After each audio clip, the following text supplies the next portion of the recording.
Hello everyone, good morning সবাইকে। তো আজকের ব্লগটা এখান থেকে শুরু করছি। তো আজকে আমি যাব আমার বাপের বাড়ি, যেহেতু কালী পুজো আর আছি কালকে। তো আমার ভাই আজকে আমাকে নিতে আসবে। আর আমাদের ওই বাড়িতে কালী পুজোর দিন লক্ষ্মী পুজো করে, তো সেই জন্যই মা বলছে আমার যে একদিন আগে চলে আয়, ঠিক আছে? তো দেখো আমি সব ব্যাগ ফ্যাগ সব গুছিয়ে নেবো এবার, চলো।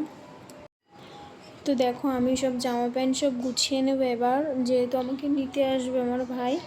তো চলো, যেও কিছু কাজ বাজ করে মাকে একটু গুছিয়ে দিতে হবে। তো সেই জন্যই বিশেষ করে একদিন আগে যেতে বললো, নিতে আসবে যেহেতু। চলো তাড়াতাড়ি রেডি হয়ে সব ব্যাগ ফ্যাগ গুছিয়ে যাওয়া যাক। তো দেখো আমার এতগুলো ব্যাগ হয়েছে, তারপর আরও একটা ছিল। তো তোমাদের আজকে দেখাবো যে আমাদের এই পাড়ায় পুজো হলে রাতের বেলা যখন ঠাকুরকে নিয়ে আসে এত সুন্দর লাগে।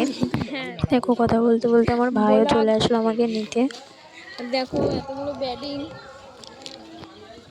বলছে এখান থেকে এটুকু তো যাবে, এত ব্যাগ আমাদের গাড়িতে আসলে 5 মিনিটও লাগে না। তারপর দেখো আমাদের পাড়ায় চলে আসলাম। রাতের বেলা দেখো কত সুন্দর লাইটিংটা করেছে আমাদের পাড়ায়। তারপরে দেখো আমরা গিয়েছিলাম সন্ধ্যাবেলার দিকে একটু বাজি ফাজি কিনতে।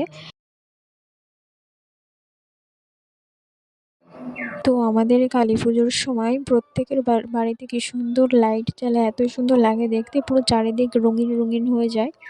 তো দেখো আমাদের এই রাস্তাটা এখানে। তারপর কালকে যেহেতু লক্ষ্মী পুজো, তাই মা আগে থেকে নেতা দিয়ে রাখছে সারা উঠোন।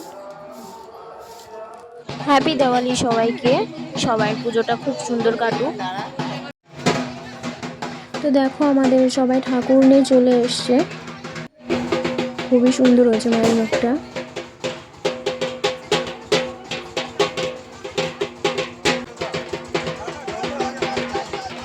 শুভ দীপাবলি সবাইকে।